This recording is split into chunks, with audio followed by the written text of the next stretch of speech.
Welcome to Suddenly Different, where we explore stories and strategies for life when it doesn't go to plan. I'm Leigh-Anne, inviting you to join me on this journey.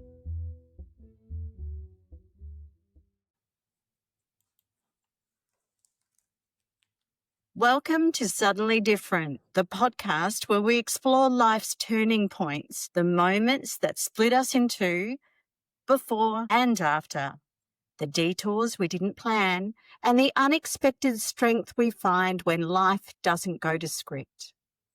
Today's guest is Bron Williams, a woman who has redefined reinvention, not once, but 3 times.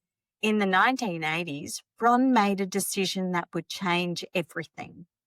After nearly 3 decades in a traditional marriage, shaped by the rigid dogma of conservative Christianity, she walked away, not just from a relationship, but from an identity she had outgrown. At a time when divorce meant shame and silence, Bron chose truth. That decision, brave and quietly radical, was her suddenly different moment. Since then, Bron has stepped into roles as diverse as school principal, ordained Salvation Army minister, trauma support worker on Nauru, professional speaker, and now a PhD candidate researching shame and unconscious bias. Through each chapter, she's peeled back layers of who she was told to be, to uncover the power of who she truly is. In today's conversation, we explore what it means to leave the life you built when that life no longer fits, and how to reclaim your power, purpose, and self in the aftermath. Welcome, Bron. It is absolutely fantastic that you're here. Very, very pleased to be here. Thank you, Leigh-Anne, for having me. It's just amazing. I remember back at different crucial times in my parents' relationships and in mine, and the decision to leave is a really big decision, let alone when you have other rule setters around you. Yep. So let's begin with that suddenly different moment. Can you take us back to the time you decided to leave your marriage? What was your internal tipping point, and how did it collide with the external expectations of your faith and community? Yeah, look, that's a great question. Divorce is never quick. No one ever arrives at the place of deciding to leave a marriage quickly. And because I had a really strong Christian faith, that had been my upbringing, it had something I had taken on as my own, I spent about 4 years looking at what the Bible had to say about divorce. And of course, like those things, it had quite often opposing things to say. You know, there were things like God hates divorce, but then, you know, Jesus was very aware of the needs for women to be safe, you know, and so, you know, he was much less condemnatory of, particularly of women leaving difficult marital situations. So, but it wasn't actually anything faith-based that got me to that position. I can remember, and I can still see it in my mind's eye. I was sitting with a friend. I'd spent the day with her, and I had always thought that there would be a point in my marriage I could go back to where things were okay, where things were good. And it was during the course of that conversation that I had one of those more than just aha moments, but where your body, the truth hits you in the chest. And that's insight, is when it hits you in your heart. And I saw that there was actually no point in my marriage where things were actually good. You know, we'd both married young. I was 21. My husband was 22. Both come from, you know, conservative Christian backgrounds. I certainly didn't have much experience of relationships. So what I was experiencing in the marriage, I just considered to be normal. But I knew I wasn't happy. But I couldn't put my finger on exactly what was wrong. We'd done marriage guidance counselling, you know, but I was committed to this marriage. I thought, if I can get this right, that was my mantra. Only I can get this right, You know, that teaching from the Bible that says, you know, that women can have this impact on their husbands if they're godly. And, you know, I bought into all of that narrative to my own detriment in the end. But I got to that point on that day where I realised there was no point in this marriage that I could go back to where things were good. And that I knew because there was not that point. I knew that there was no point in staying any longer. And so that's when that very day, that very night, I went home, sat across the table from my then husband and said that I was leaving. And when he said no, I clenched my hands together like this in my lap and said yes. And to this day, I believe that was the bravest thing that I have ever done. And that then, you know, took me on the journey of what that looked like, of actually separating and then moving into divorce. And what kind of backlash or unspoken consequences did you face? And how did you navigate that quiet exile from what often comes when you challenge dogma? Well, there were, yes. I don't know that backlash is the right word because nobody actually said anything. That's the interesting thing. Nothing. People in my church didn't say anything. And I think that's the thing. Often you think you've got friends because you go to the church, you're part of the community every week. But I realise when I moved, you know, we moved into separation and divorce, I realised how actually very few actual friends, people who actually had my back in this, or people who actually came and asked, saying, oh, we're so surprised, what's going on? You know, nobody, actually, I don't think anybody asked me that question. My husband, in a sense, the catalyst was my husband had been fooling around with a young woman who was living with us. You know, he maintained they didn't have sex. I don't really care. Whatever you do that's not faithful to me, that's infidelity. But the thing that I found out of that, I had one friend, Carolyn, and I have told her this so many times. She stood with me for the next 2-3 years before I actually left the town that I was living in. And she just worked the journey with me. She said, I don't have any answers. She was in a long-term happy marriage. But I said, you don't have to have any answers. You're just with me. Her friendship was invaluable. And interestingly, it was her brother and his wife who were the only people who actually came round to our house and said, we don't know what's going on, but we want you to know that we're here for you. So no backlash, just people ignored it. And I had one other woman by the name of, it's interesting, Carol. I had Carolyn and Carol. And I was sitting in her backyard one day and she said these words to me. She said, I see you. I was in tears because that's what I felt. I felt invisible. Having been a leader in the church, on the church leadership board, having been the school principal of the Christian school run by that church, I felt invisible now that I was no longer, gosh, I don't know that I've actually ever said that aloud. That's the truth. I felt invisible because nobody was actually engaging with me except for my friend Carolyn and this woman, Carol. And probably 20 years after Carol said that to me, I was able to go back to her and tell her. She didn't remember, but I said those words were such a key to me. And she said, yeah, look, I just have these moments where I see things and I say things. And I thought they were the best words because that's what I felt. I felt invisible, that nobody saw me, nobody cared enough to find out what was going on. To, you know, like the pastor at the church knew, but that was about it. Yep. And I find that unbelievable that you can go from being, you know, so integral, right? Did you have to leave the school that you were principal at? Well, interestingly, the school had closed a couple of years before that. So, no, I didn't have to do that. And I did stay at that church for a while, but I found it difficult to rock up there on a Sunday where my husband was sitting on the other side of the church from me. And in the end, I went to the pastor, and this was difficult for him. You know, I asked him to release me from leadership, and then eventually I left the church. It was just too difficult.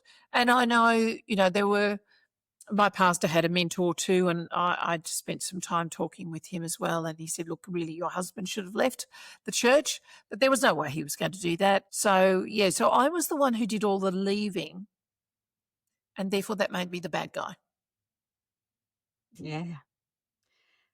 Do you remember what kind of emotion, like, did you have that confusion and anger or disappointment, or were you just numb? Well, for the first, it was interesting. I'd said I was leaving. My then husband said, look, I'll move out, because we still had a young son at home. Our two older boys had either married or had moved out of home. And so we had a much younger son still living with us. And so he went off for about 3 months and lived actually at Carolyn's place with her husband in a caravan. And I think it was about 6 months. And there was times, and again, there are things that get seared on your brain, images. I remember sitting on the couch and never actually definitely thinking of suicide. But, if I could have gone to sleep and not woken up, I would have been really, really pleased. Well, firstly, thank you for sharing that. And I personally have a great understanding of how that feels. My version of it was wanting to become a missing person. I just wanted to run away and be away, right? Yeah. I didn't want to hurt anybody, but I just couldn't be here. But yeah, I just can't imagine that depth of feeling. Yeah. To contemplate that as a solution, even for a moment. Yeah, yeah, because it was uncharted territory. Like, nobody in my family was divorced. Nobody in my circle of friends was divorced. And unfortunately, my father had died, I think, about the year before that. And, Mum made the comment, oh, I'm so glad your father's not here to see this. Not try and support me, but, yeah, Bron, you're my eldest daughter and you have severely disappointed the family. So, and look, I know that comes out of my mother's upbringing, but boy, oh boy, that sense of being alone, of feeling alone, of not having anybody that has been on that journey ahead of me to give me advice. Yeah, it's just, and I just took it one step at a time. I often described myself as like a little frog on a rock in a pond. I knew I needed to get to the other side of the pond, couldn't see the other side of the pond. All I knew is I could just jump to the next rock. And that's how I managed it. Just one rock at a time, one little froggy leap. And did you get support from like the greater community? Were there organisations that assisted women in those times to get through that? Was there financial support, or were you on your own? Pretty much on my own, because then it was a convoluted thing. So my ex-husband moved out for 6 months. Then he asked, could he move back in, but we would not sleep together. We would have separate rooms because we had this young son. And I said yes. But only about a month or so into that, I realised that wasn't helpful and that I hadn't actually done what I said I would do, which was leave. So I then moved out of the family home. I realised many years later how often that happens to women. They lose the home, and that's exactly what I did. But I was thinking of my son, and so in the end, my then husband, stayed with my son in the family home, and I went and found rental accommodation. And look, I literally had to make it on my own, get part-time work. It was not long, it was probably a couple of years after that I joined the Salvation Army, and I moved away from Goulburn to Sydney, and that brought a whole lot of other things. But in the end, I was trying to keep myself safe. I needed to have a job. I needed to have a roof over my head. I knew my son was safe, and I knew that him staying in Goulburn was the best thing for him, because that was where his friends were. I told him he could come if he wanted to, but he didn't. So, Mm. Yep. The thing that I learned, I gave up trying to be right or get it right. I just made the best decisions I could with the information I had at the time, because I don't think there were right decisions to be made. There was only the best decision I could make, knowing what I did at that point. Yes. And giving yourself permission to do that Yeah. would have been, again, at that time, that would have been completely unusual for a woman to Yes. have that permission. But to give it to yourself, that is shows me the leader that you are Yeah. and you were then. Yes. Even if I didn't know it. That's right. Yeah. So you've reinvented yourself multiple times. Yes. So before that happened, you were an educator, but then you were, from there, you became a minister, an advocate, a speaker. Yes.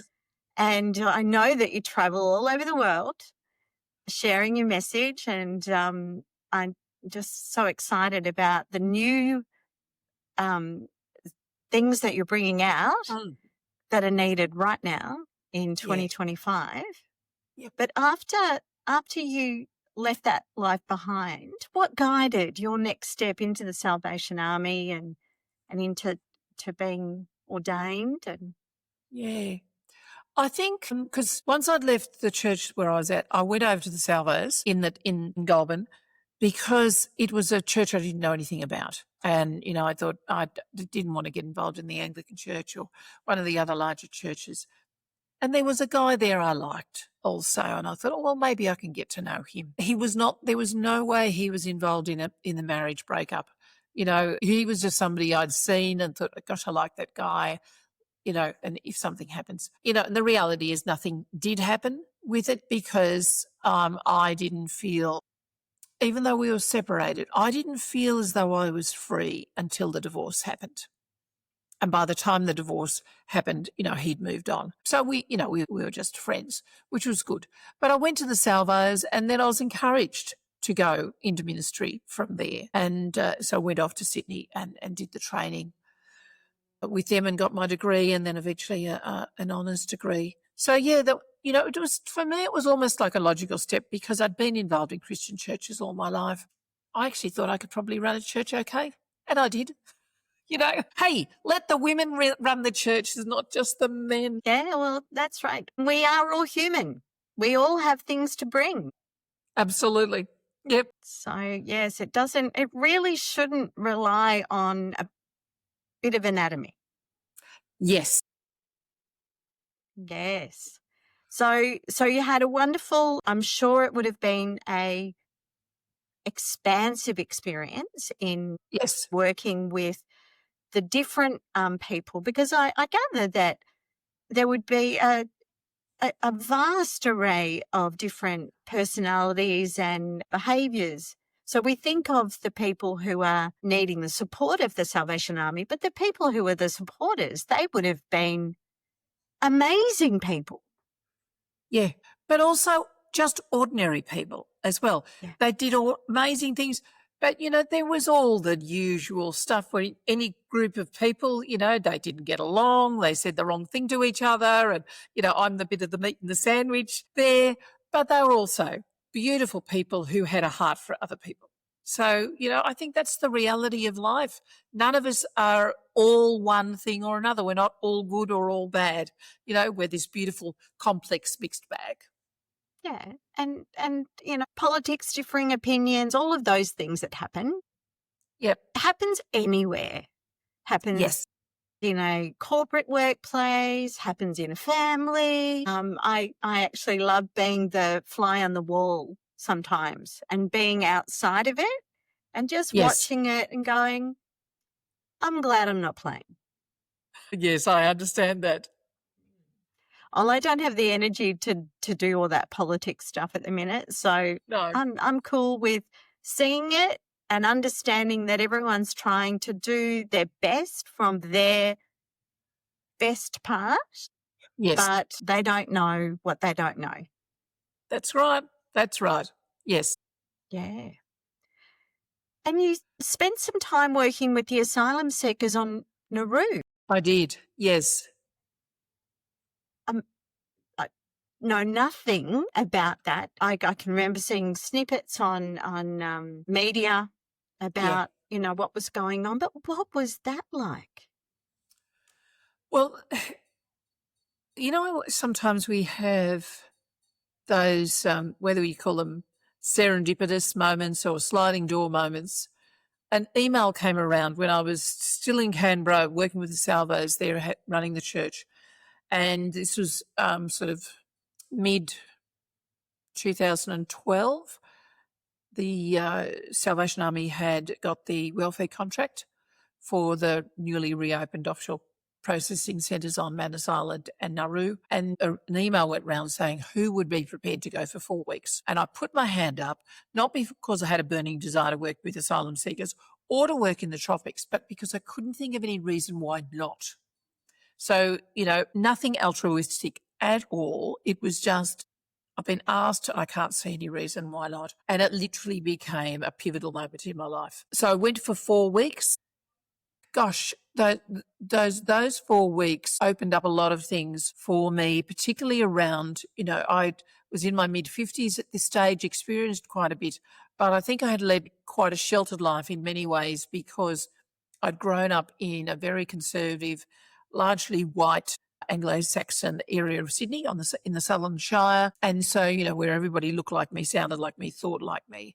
And here I was in a Pacific Island culture, working with initially largely all men who'd come from the Middle East and Sri Lanka and some from Africa, who were mostly Muslims, who spoke all these languages I hadn't even heard of, like Dari and Pashto and Urdu. So, I was confronted with all this difference, and just for the first time in my life I started to take note of what my body was doing, feeling really uncomfortable, stomach churning, shoulders tensing. And, I'm a fairly reflective person.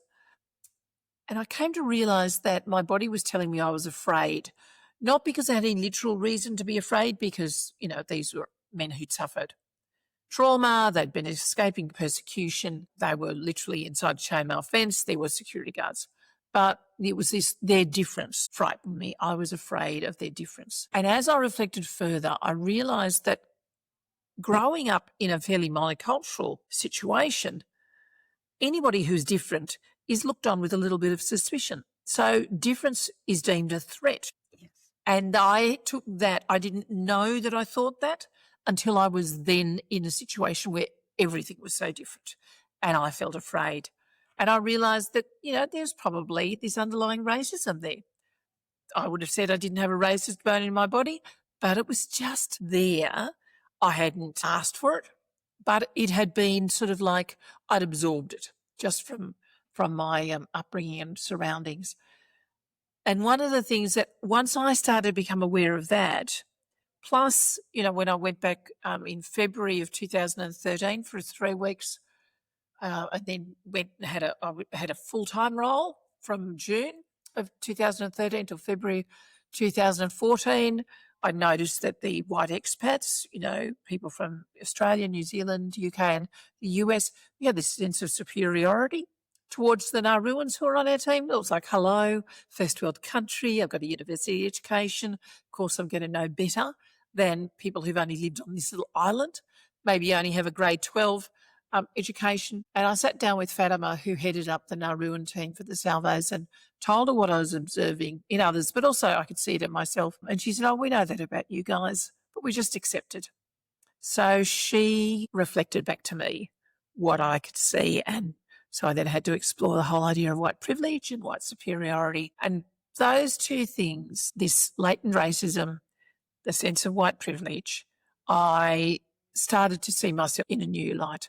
And as I saw myself in a new light, I then could see difference in a different way. So rather than it being a threat, difference became an asset. I saw what I could learn from other people. And that, in a sense, was the catalyst for me then moving out of the Salvation Army and into doing a business now where I'm working with unconscious bias and I'm working with women in leadership and exploring all the different ways that women bring strength and leadership, and we lead in ways that are often very, very different to the way men lead. Wow. That's to learn. So there's one thing to learn from going to university and, reading books, but to learn from experience and self-reflection. Yes. And then be honest, and then see that you are not pure and, love and light, that you actually, through fear and through, there'll be historical stories, generational stories that create the stories. I know when I went to India, I ended up going to the Taj Mahal by myself. Wanted to do it from when I was about 7 years old. But I was warned that they abduct little blonde girls. I ended up catching a train by myself. My friend pulled out at the last minute. So I had to face that unconscious, that fear that I was not going to be safe. Yeah. And most of us don't face those things. That's how it is. That's how it's always been. That's how it's going to continue. Yes. But wow. And still while you're on Nauru, did you notice, because of your changed behaviour and your openness to discussing it, that you noticed changes in others that were working there? Did they give themselves permission to learn more, or did they like being in their comfortable superiority? Look, I have no idea whether anybody changed because I changed. I wasn't actually worried about that. I think I had spent too much time in my marriage thinking if I can change, then my husband will change and the marriage will change. So I'd given up on that. What I do know is that I had a huge impact on a number of asylum seekers' lives, and they've told me that. I met with a young couple last year in Sydney, and Medi said to me, he said, Bron, you saved our lives. Now, I physically didn't save their lives. They were physically safe, but I think I saved them in their hearts and spiritually. And I was in tears seeing them again because they were, particularly Zara, she was so scared, like rightly so. She's a young woman, with her young husband, and, they came from Iran, so they were Christians, so they were escaping Muslim Iran. They'd done this huge journey. They ended up on Nauru. She could hardly speak any English. Medi could speak a bit. And, I think just me turning up there as an authentic human being was the best I could do. In the end, it's all you can do in that sort of situation because there are no answers. I didn't want to be the white saviour. I was learning that about myself. I didn't have the answers and I didn't need to have the answers, but I did need to do what I could do. And one of those was in my last week of being on Nauru, I was able to facilitate having an actual permanent tent space for the Muslims and the Christians to use as their prayer tent, and then leaving them talking about how they were going to work that out between themselves. And I felt as though my job had been done. I had looked after the needs, the spiritual needs of the people who were there, whether they shared my faith or not. And I think acknowledging people's different spirituality and allowing that to be is deeply respectful. Yes. Without having to change anybody. No. But recognising that spirituality is such an important part of our whole being. Yes. And when we don't have it or don't nurture it, then, some different things can come into our thoughts, and self-harm could be one of those. Yeah. Well, that was because my role at that stage was the religious liaison officer, and it was my role to look after the religious needs of all the asylum seekers because it was recognised that if we looked after their religious needs, we went a long way to looking after their mental health. Yes. Yes, it's a very interesting point. Mm. And I know that, with my health, with my physical health, Yeah. the more I pay attention to sort of those deeper thoughts, Yeah. that I have less stress. I have less pain, I have less fogginess, and, I then can play on a podcast. We're discovering that we're whole human beings. We're not compartments. One part impacts other parts. Yes. And we need to look at all of those. Mm. So one of the boldest things that you've done is to launch a speaking career at 60. What pushed you? Because that's me, I'm 60. So what pushed you to claim that space at this stage of your life, and what did you have to let go of to do it? Oh, that's great questions. What pushed me was that I had always wanted to be a professional speaker. I'd been doing public speaking, both as a teacher and as a minister, for like 30 years. So it was something I knew I could do well. Now I wanted to see if I could make some money doing it. So that actually was the challenge, was to monetize the skills that I had. And why 60? Because I was actually eligible at that stage to take my superannuation, which wasn't a lot. It was $90,000, which sounds like a lot of money, but doesn't go very far. So that was the catalyst, was because I could now access that money, and I had money then to step away. Because working with the Salvation Army, it's not a job you do to get rich. And I didn't have a home at this stage. My accommodation was provided by the Salvation Army, and so I did house sitting for 3 years. So I had no. I was a bit of a vagabond, a nomad, all around Melbourne. I did one house city in Sydney and one up in Merrijig, up towards up the Alps way, which was wonderful. So yeah, right from the Bellarine Peninsula right round to the Mornington Peninsula, all the way around Melbourne. So that was great, but there was still an instability there, which doesn't always help with business. I had, as I said, the 90,000 didn't last all that long. I did spend 2 years on Centrelink benefits, trying to run a business, because I was still, there was all sorts of other things going on. My mum was in her last year of life, and so I was backwards and forwards to Huskisson with my brother and sister looking after her. So the push was actually to have some funding, and I was able to access that. My purpose was I thought I could do it.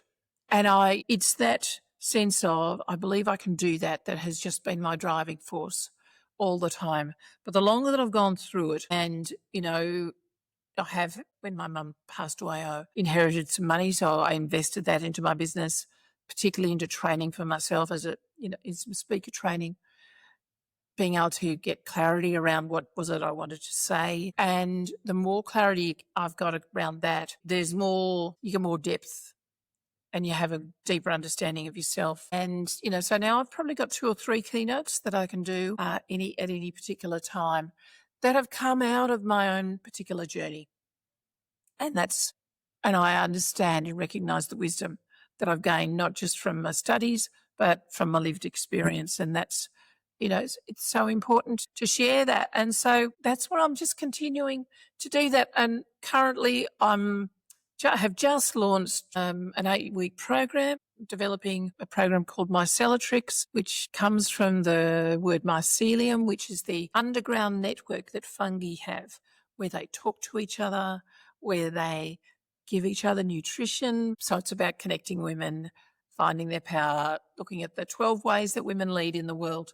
So, I wouldn't have done that except that I've done the other things in the last 9 years of my business. It's almost like it's the place I've landed. And this is where I'll be working on this, I think, for the next 10 years. And it's such a relevant time to be doing that. Yes. So important. I think women are still The old style of women in leadership was her becoming like a man. Yes. So it's right. Well, it's actually women being women. Yes. And then finding how the culture of the company changes to incorporate all of that. And it doesn't happen overnight. No. And we are wired, we're all individually wired differently. But just from the societal education of male and female, and then with people who are finding it hard to find their own identities, it makes it even harder. Yes. And yes, I have been following you, stalking you on LinkedIn, watching everything that's going on with the training, and I would, I wish I was in a brain strong place to be able to do it. Because at the moment, these things are experiential for me rather than educational. Yeah. Because I don't remember. But that's okay. That's all right. That's my current journey. It's right. Learning to be me now. Yes, absolutely. And valuing that. Sorry? And valuing that this is, yes, you have lost things, but there are things you are gaining out of this as well, perspectives that you would never have had otherwise. Absolutely. And my world is expanding every day. I am meeting new people, I am having new conversations, and it is really interesting that I do remember that. So when that heart is open and that connection is made, I do remember that, which is wonderful.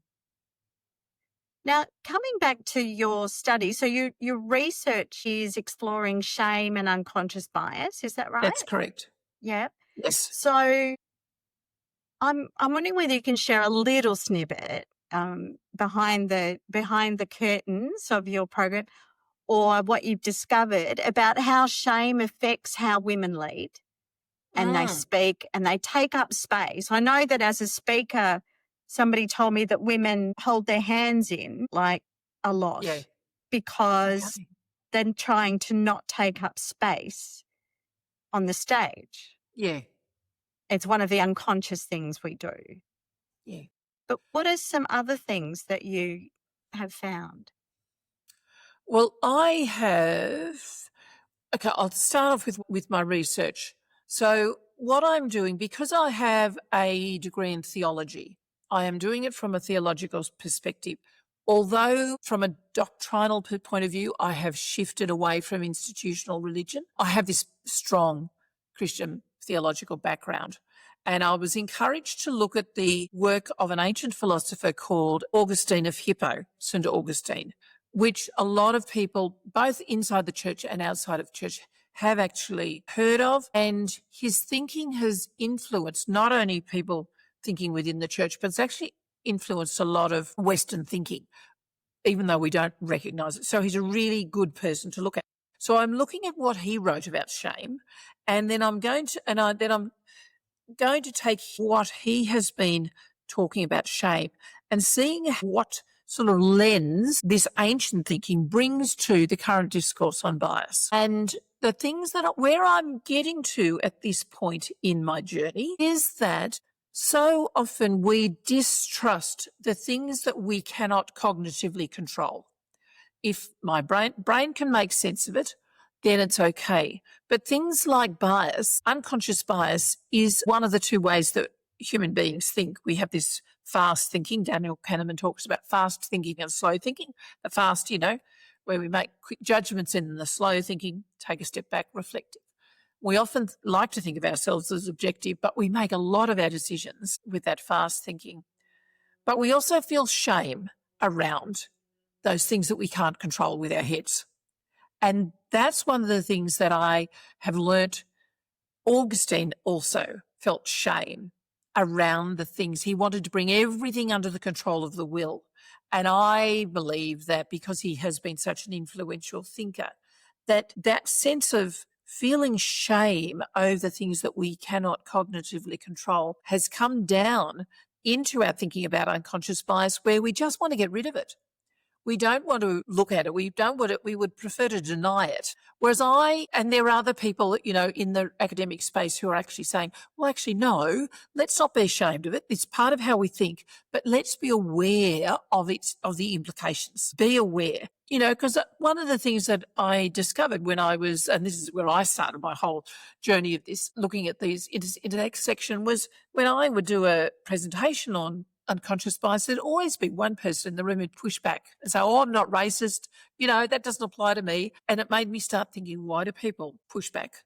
Why do they get defensive? And often it's because they feel ashamed that maybe that's actually me. So that's sort of where I'm looking at in terms of my study. What I've done is, and actually one of the keynotes that I do is the pyramid of authentic leadership. And so it's a triangular pyramid. So it's got 3 sides, triangular bottom. The first side is bias. So I look at the fact that we all have biases. We need to be aware of them, that bias, rather than something to shy away from, when we discover a bias within ourselves, we've actually got a data point. We know something new about ourselves that we didn't know before. So that's a leadership skill, to know that about yourself, to grow in self-awareness. The second side of the pyramid of authentic leadership is actually shame. Not to use shame as a tool, bad tool. Don't shame other people. None of us like it. Doesn't work. However, when we feel shame, often it's because we've overstepped a boundary. We've breached a value. We've disappointed ourselves. So it's a bit like shame is a bit like a scalpel, cuts through all our bullshit that makes us think we're more wonderful than we really are. So again, it's a leadership tool that we use for ourselves, being able to know something else about ourselves. The third side is vulnerability. And that's not just about, you know, going blah and, you know, telling everybody everything, but this sense of authenticity, of being able to lead, you know, and as I do, share parts of my story that I feel other people can relate to. Because I believe, particularly for women, that's a leadership skill where people will follow us when they think they know that we know where they are and we've been where they are. And then the base of the pyramid is our values, the things upon which we build our lives and our workspaces and things like that. So that's how I'm shaping my research into a tool that leaders, and particularly women leaders, can use. That sounds amazing. I think that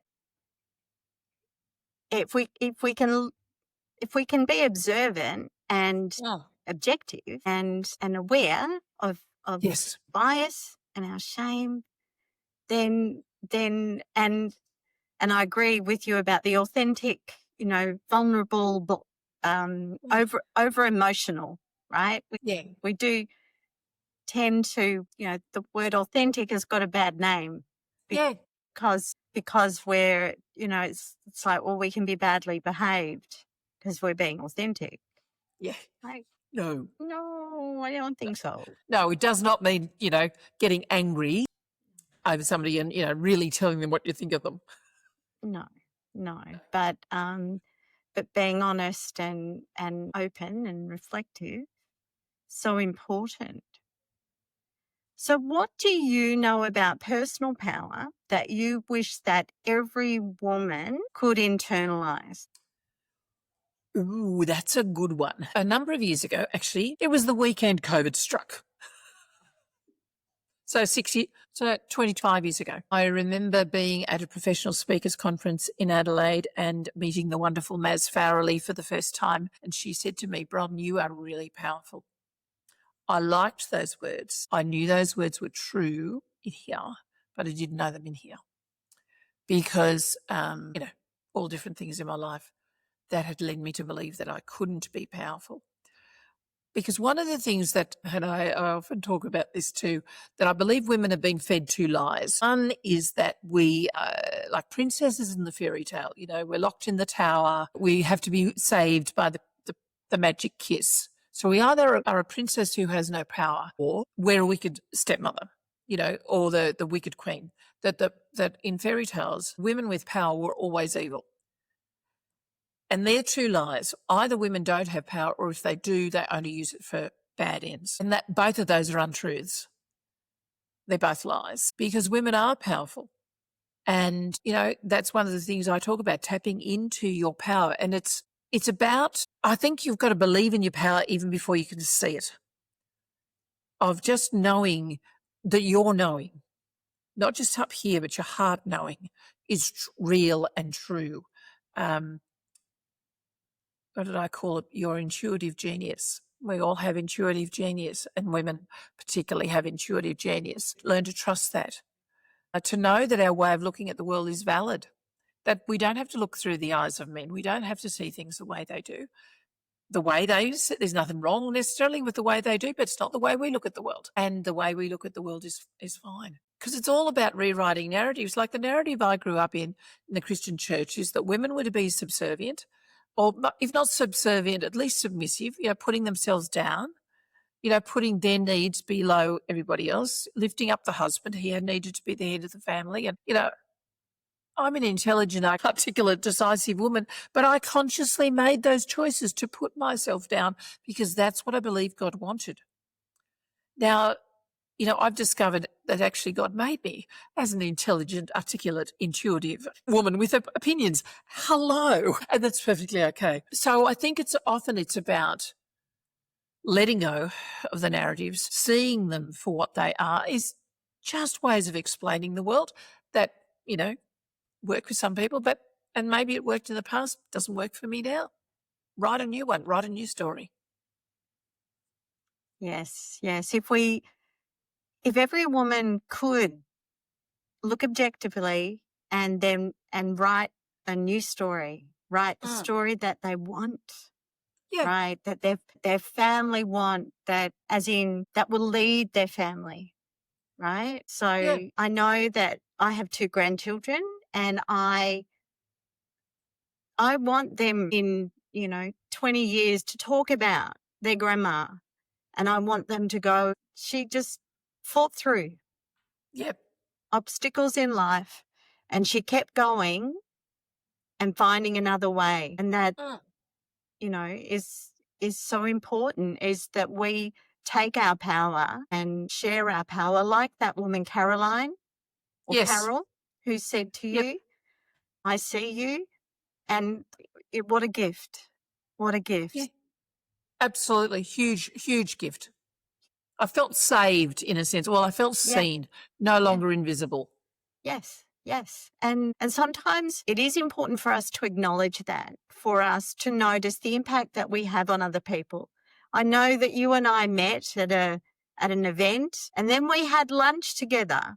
Yes. And you didn't remember where we met and why we met, but you took a leap of faith, and we had a lovely time. We certainly did. And it is the beginning of a great relationship. So, it's like giving to the next generation of women, giving that support, allowing all humans to have that dignity and respect. Yeah. And we can all be different, and we can all work together. Yes. Yeah. Because difference is an asset. Well, if we were all the same. Boring. I know. It would be, yes. What's that that show, that Groundhog Day? We would hate to have Groundhog Day. We would. Yes. So, closing up, if someone was listening, is standing on the edge, on the precipice of their own suddenly different moment, afraid to let go of what's no longer true, what would you like them to hear from you today? It would be so easy to just say, let go. But it's scary to let go. I don't want to minimize the risk. I don't want to minimize how scary it is to let go. But let go anyway, because courage is not the absence of fear. It's seeing the fear and doing what you know you need to do regardless. So, just take that next step. Maybe you don't need to completely let go, but you can just climb down the cliff a little bit more. Nothing has to be done all in one go. Sometimes we are suddenly different, and so things happen with a bang. Sometimes we can do it gradually. So if you've got the option and you feel like doing it gradually, like walking into cold water at the beach, up to your knees and then up to your waist, do it. But like me, and like you, our suddenly different was sudden. Both you and I have discovered that there is life on the other side of this thing that made us suddenly different. And I suppose that's the hope and the encouragement that I would leave. Having grown up in a church situation where divorce was like next to the unforgivable sin, I got to the other side of that and realised, hello, God still loved me. The sky didn't fall. I think that's the thing. So often our narratives tell us it's the end of the world, but it's not. It's just a new world on the other side. Yes. And we can waste a lot of our time in this life staying stuck Yes. in an untenable situation. So taking that step, moving forward, and I'm grateful that you have taken the amazing steps that you have in your life to be the leader that you are. I am certain that the people who are seeing your keynote, hearing your words and doing your programs will benefit, and then the ripple effect from those will touch thousands and thousands of people. And to have that power to influence it's one of the reasons that we are here is if we've been given the gift of influence, then we must. Yes. And is for the audience to interpret and take action. But if they don't hear, none of that can happen. Correct. Yes. So, well, I thank you so much for sharing this time with me today. And I hope that our audience enjoys, likes and shares this with all of their friends. And I wish you well. And I hope to see you soon. I'm sure we will make that happen. We will. It's been lovely, Leigh-Anne. Thank you so much for having me. Thank you.